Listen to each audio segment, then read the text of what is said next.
berikut paparan utama edisi Khamis 22 Jun.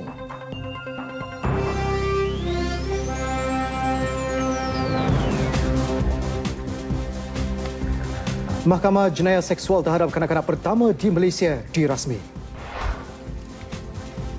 Eskom senarai 18 suspek jenayah rentas sempadan di Ezon. Warga kota mula pulang ke kampung.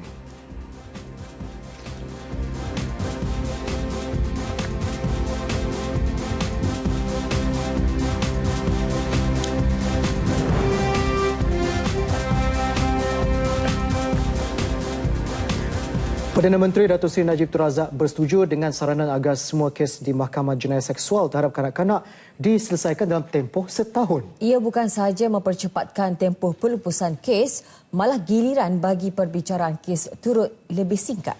Berucap merasmikan Mahkamah Jenayah Seksual terhadap kanak-kanak pertama di Malaysia di Istana Kehakiman hari ini, beliau berkata sistem penyampaian keadilan perlu sentiasa berada pada tahap yang maksimum cekap lagi berkesan. Perubahan Mahkamah Jenayah Seksual terhadap kanak-kanak ini lihat sebagai komponen penting selaras dengan pelaksanaan akta kesalahan-kesalahan seksual terhadap kanak-kanak. Buat permulaan ini, Mahkamah Jenayah Seksual terhadap kanak-kanak di Istana Kehakiman Putrajaya ini akan mendengar kes-kes yang berlaku di negeri Selangor, wilayah Persekutuan Kuala Lumpur dan Putrajaya. Mahkamah Jenayah Seksual terhadap kanak-kanak di bangunan Annex Istana Kehakiman di Putrajaya akan mengendalikan prosiding jenayah seksual yang melibatkan kanak-kanak sebagai mangsa. Ia akan mengendalikan kes pertamanya pada 4 Julai nanti. Mahkamah khas ini menjadi mahkamah pertama seumpamanya diwujudkan di Malaysia dan Asia Tenggara. Kawasan Keselamatan Khas Pantai Timur Sabah Eskom mengeluarkan senarai terbaru 18 suspek jenayah rentas sempadan di Zon Selamat Timur Sabah (Zon). Menurut Komander Eskom, Datuk Wan Abdul Bari Wan Abdul Khalid, suspek warga asing itu termasuk 2 pemimpin kumpulan militan di Basilan dan Marawi City di Filipina.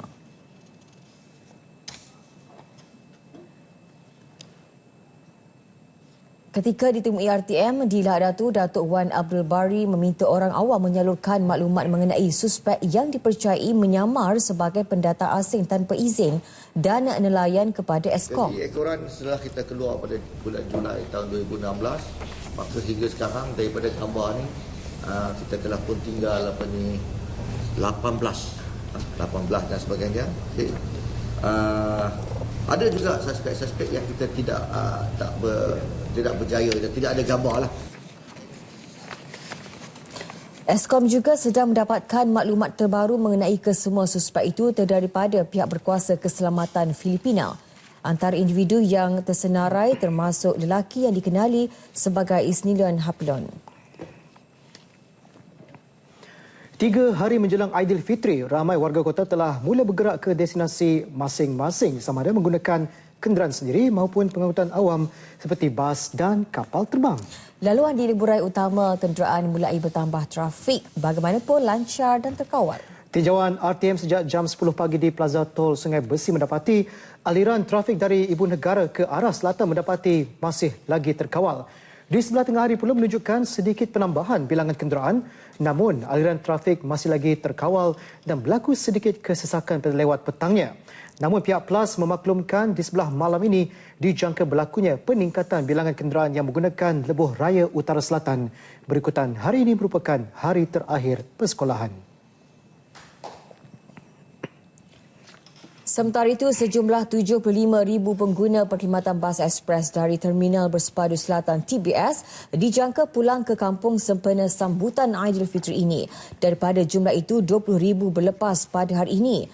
Menurut Pengurus Kanan Operasi Maju Timas Sdn Bhd Syarikat Pengurusan TBS Faizal Reza yang melibatkan 159 destinasi ke utara, selatan dan pantai timur dengan purata 1,300 perjalanan sehari daripada 91 syarikat bas. Berikutan permintaan yang tinggi, pihak pengurusan TBS menyediakan 50 perkhidmatan bas tambahan setiap hari bermula hari ini. Orang ramai masih berpeluang mendapatkan tiket ke beberapa destinasi dengan membeli secara terus di 59 kaunter TBS. Di KLIA 2, lebih 43,000 orang menggunakan pengangkutan itu sepanjang hari ini untuk pulang ke kampung sempena cuti Aidilfitri. Jumlah itu dijangka meningkat 10,000 orang setiap hari sehingga Sabtu ini. Tinjauan kru RT mendapati urusan penerbangan di Balai Pelepasan Domestik KLIA 2 sedikit sesak tengah hari tadi namun kembali lancar menjelang petang. Juga tiada penangguhan dan kelewatan penerbangan dilaporkan. Namun pengguna disarankan untuk tiba sekurang-kurangnya 3 atau 4 jam lebih awal kerana urusan daftar masuk dan penyerahan bagasi dijangka lebih lama berbanding hari-hari biasa. Selain itu, penumpang juga perlu memastikan dokumen perjalanan lengkap. Kawalan keselamatan turut dipertingkat termasuk merampas bagasi yang ditinggalkan di sekitar KLIA 2 tanpa perhatian pengguna.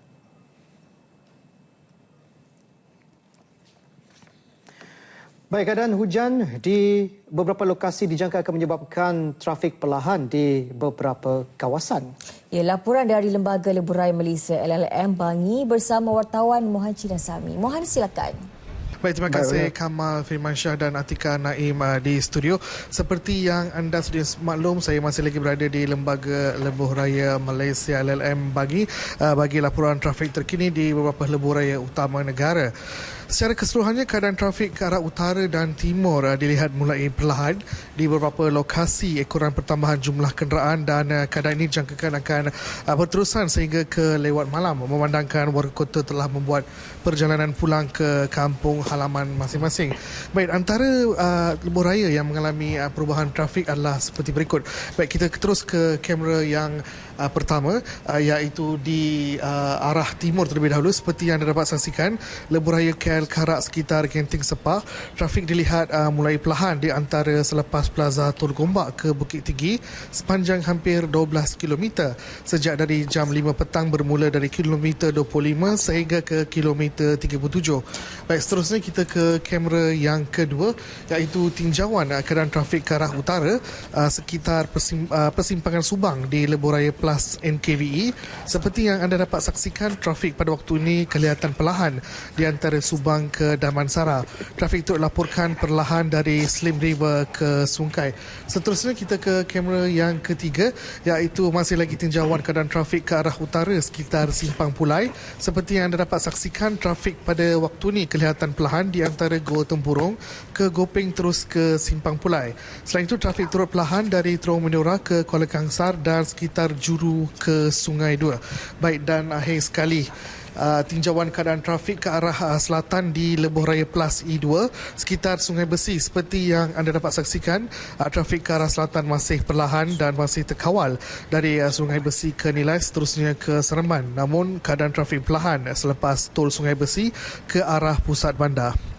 Baik, kepada orang ramai yang ingin pulang ke kampung halaman, anda diminta untuk merancang waktu perjalanan anda untuk mengelakkan anda terperangkap dalam kesesakan lebuh raya. Dan anda juga boleh merujuk pada laman sesawang.llm.gov.my ataupun boleh muat turun aplikasi LLM untuk mendapatkan info trafik yang terkini dari semasa ke semasa. Ingatlah, pandu cermat dan ingat orang yang tersayang. Sekian sahaja laporan saya daripada Lembaga Lebuh Raya Malaysia LLM Bangi. Kita kembali bersama Kamal dan Atika di studio. Silakan. Baik, terima kasih Mohan Cinasami dengan laporan langsung dari LLM. Baik, sementara itu, bilangan kenderaan yang memasuki pintu masuk utama ke negeri Kelantan melalui Gua Musang semakin bertambah. Rata-rata pengguna jalan raya memilih waktu perjalanan lewat malam dan awal pagi. Jalan okey, tak ada kereta masih tak banyak lagi lah. Cumanya di Bentong start pasal traffic light. Jadi sebab apa? Sebab mungkin merancang perjalanan ke macam mana? Sebab kenderaan masih belum... Saya rasa sampai di Bentong tu mungkin time 7 mungkin dengan orang masuk kerja kot. Jadi abang memilih untuk pulang hari ni sebab apa? Sebab nak elakkan jam lah. So kalau tengok pada perjalanan tu hari Jumaat, Sabtu memang very pack. So kita plan balik hari Khamis sebelum sahur. So sekurang-kurangnya kita nak avoid jam dan kita pun tak nak letih lah. Saya perhatikan daripada nak masuk ke Kelantan masuk Kelantan trafik agak slow sikit. Tapi menghala ke Pahang trafik okey. Tapi nak potong payah sikit lah. Kena hati-hati sikit lah bawa kereta. Sementara itu, Ketua Polis Daerah Gua Musang, Superintendent Rajab Ahad menasihatkan perantau agar mengutamakan keselamatan nyawa dan harta benda.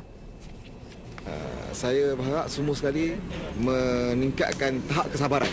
Sebab pemandu di jalan raya ni, terutama sekali di Gomusang ke Kota Baru ni, perkara yang paling penting adalah pemandu tu perlu berada di tahap mental yang cukup kuat, bersabar dan jangan mementingkan diri sendiri. Kementerian Kerja Raya memutuskan menggunakan kaedah Kaplam dalam 21 projek jalan melibatkan kerja-kerja pembinaan jalan baharu serta menaik taraf jalan sedia ada. Menterinya Datuk Seri Fadilah Yusof menyatakan kaedah yang bakal diguna pakai itu bagi meningkatkan mutu jalan di seluruh negara. InsyaAllah dalam bulan Ogos nanti kita lancarkan juga menggunakan kaedah 10 km kita akan gunakan teknik baru iaitu menggunakan Kaplam, iaitu getah Kaplam modified ni. Kita nak cuba setelah pilot project yang kecil-kecil kita buat menunjukkan ada peningkatan kepada mutu jalan. Boleh berkata demikian di Seremban Negeri Sembilan. Kerajaan juga katanya sedang berusaha memastikan keselesaan serta keselamatan kesemua pengguna jalan raya di negara ini. Oleh itu, pelbagai kaedah bagi merealisasikan kesemua 21 projek jalan berkenaan yang dijangka dapat dilaksanakan sepenuhnya tahun depan. Tiada apa yang lebih menggembirakan bagi seorang ibu tunggal bersama dua anaknya selain menerima tempat tinggal yang selesa untuk menyambut Aidilfitri kali ini. Lebih manis Umi Kalsom Ayub 37 tahun menerima seunit rumah flat di Putrajaya yang lengkap dengan kemudahan yang selesa daripada Perdana Menteri Datuk Seri Najib Tun Razak. Pada 8 Jun lalu ketika membuat tinjauan di Bazar Ramadan Presiden 3 Putrajaya, Datuk Seri Najib telah menyampaikan sumbangan kepada sekumpulan OKU termasuk anak kepada Umi Kalsom iaitu adik Sofia Kaisara yang mengidap penyakit Dandy Walker. Terdapat dengan nasib keluarga itu yang tinggal menumpang di sebuah rumah flat di kawasan yang sama dalam serba kekurangan. Datuk Seri Najib mengarahkan keluarga itu dibantu. Dan hari ini keluarga ini menerima kejutan apabila mereka menerima seunit rumah flat daripada Datuk Seri Najib sendiri. Kita dapat menyediakan rumah yang jauh lebih selesa daripada keadaan sebelum ini. Dan inilah apa yang saya dapat lakukan, sumbangan kepada Puan Umi dan kepada adik Sofia dan kakak dia. Mudah-mudahan dengan sumbangan ini dapat menempa masa depan yang lebih selesa lagi, insya-Allah. Dalam pertemuan ini juga Datuk Seri Najib turut menyampaikan sumbangan peribadi kepada Umi Kalsom persiapan untuk Aidilfitri. Sofia Kaisara Syafiq Huzairil 5 tahun merupakan anak bongsu daripada dua beradik dan dijaga oleh ibunya yang bekerja sebagai pembantu jualan di My Farm Outlet di Putrajaya. Sofia yang mengalami masalah penglihatan, cacat fizikal dan pembelajaran turut menerima kad OKU daripada Perdana Menteri. Terima kasih banyak pada semua yang prihatin pada saya dan anak-anak.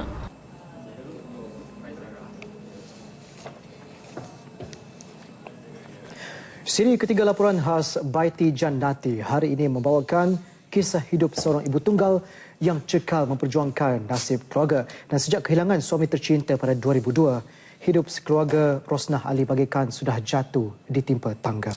Namun bantuan khas yang dihulur Kementerian Wilayah Persekutuan bersama barisan penaja beberapa hari yang lalu bagaikan memberi sinar baru dalam hidup mereka. Bingkisan eksklusif bersama wartawan Syahril Sarapudin.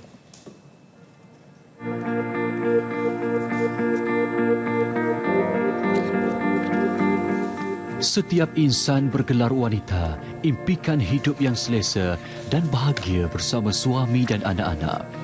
Namun bagi Rosnah Ali, beliau sempat merasai bahagia hidup bersama suami hanya seketika tatkala Allahyarham suaminya pergi dijemput Ilahi pada 2002 akibat serangan jantung. Anak saya kata, mak nak makan ayam. Memang tak apa beli ayam sebab pencen tak ada, duit tak ada, dengan pencarian untuk cuci rumah setiap hari. Itulah kemampuan saya. So, faham memang saya susah. Saya usaha dengan tulang saya 4 kerat membesarkan anak bagi pelajaran. Saya susah makan tak apa, demi anak sekolah yang penting. Bulan Ramadan tahun ini pastinya menjadi Ramadan yang begitu bermakna buat Puan Rosnah sekeluarga. Ibu tunggal kepada 4 orang anak ini dikunjungi oleh Menteri Wilayah Persekutuan dan Wakil Penaja yang berhajat menyampaikan sumbangan kepada mereka. Jadi Selcom akan beri rumah ni secara percuma. Terima kasih banyak. Jadi ini surat dia, Puan Rosnah. Terima kasih banyak tolong saya. Terima kasih Allah. Terima kasih semua. Air mata mengalir tanda kegembiraan dan rasa syukur dipanjatkan Rosnah kepada Ilahi. Rumah yang selama ini disewa kini menjadi milik Rosnah. Menerusi program zakat, Selcom telah memberi sumbangan kos pembelian rumah. DBKL bakal membantu membaik pulih rumah, manakala Badan Amal Kasih Ibu Wilayah Persekutuan, Yayasan Wilayah Persekutuan dan Yayasan Al-Mansuriah akan menyumbang perkakasan perabot baru kepada mereka. Hari ini rumah yang ke-8 kerjasama kami dengan Wilayah Persekutuan untuk membantu golongan-golongan yang kebanyakan yang susahlah, yang asnaf, untuk membantu mereka mendapatkan rumah. Terima kasih banyak-banyaklah bagi saya sebiji rumah. Memang saya dah dapat dah impian saya hari ini. Saya doa hari-hari saya impi apa yang saya dah tercapai dah hari ini. Hari ini inilah hak milik saya dunia dan akhirat. Di sini dah tempat anak saya berletap sekarang. Tak ada nak fikir apa-apa, tak fikir hutang, tak fikir apa lagi. Saya cuma sekarang ni usaha lebih kuat untuk anak yang bersekolah tu aja. Saya tak fikir nak makan, nak mewah, tak ada. Tapi kalau ada mewah pun Alhamdulillah. Dah dapat rumah ni, bersyukur pada Allah banyak-banyak. Tuhan dah bukakan, nampakkan saya rumah sebiji. Itu je impian saya. Lain-lain tak ada lagi dah. Baiti Jannati, rumahku syurgaku. Semoga Syawal tahun ini menjadi permulaan hidup baru buat Rosnah Ali sekeluarga. Laporan Syahril Sarapuddin untuk RTM. Bank Negara Malaysia mengalu-alukan pembentukan Suruhanjaya Siasatan Diraja RCI oleh kerajaan untuk menyiasat secara bebas kerugian urus niaga mata wang asing pada tahun 1980-an dan 1990-an. Dalam satu kenyataan, Bank Pusat berkata pihaknya akan memberi kerjasama penuh kepada RCI dengan mengemukakan maklumat yang dikehendaki untuk membantu siasatan. Bank Negara turut memberi jaminan bahawa ia akan kekal fokus dalam melaksanakan tanggungjawab dan mandat bagi memelihara kestabilan monetari dan kewangan serta memastikan sistem pembayaran berfungsi secara teratur. Dalam mana-mana negara, legitimasi, integriti dan kredibiliti Bank Pusat amat penting untuk memelihara keyakinan dan mengekalkan sistem kewangan dan ekonomi yang stabil.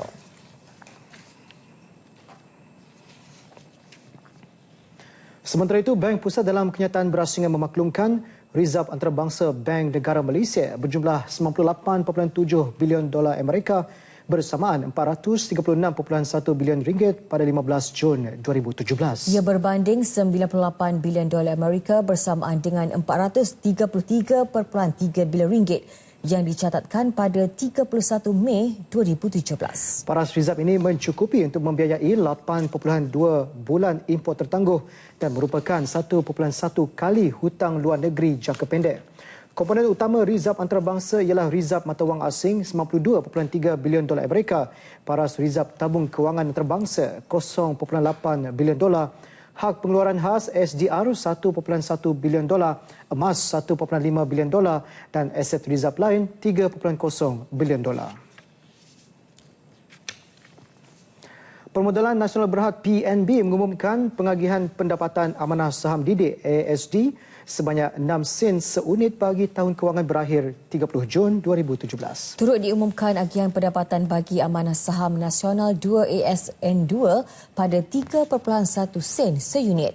Pengerusi PNB Tan Sri Abdul Wahid Omar berkata agihan pendapatan ASD melibatkan pembayaran RM332.7 juta kepada 300,000 pemegang akaun yang melanggan 5.54 bilion unit.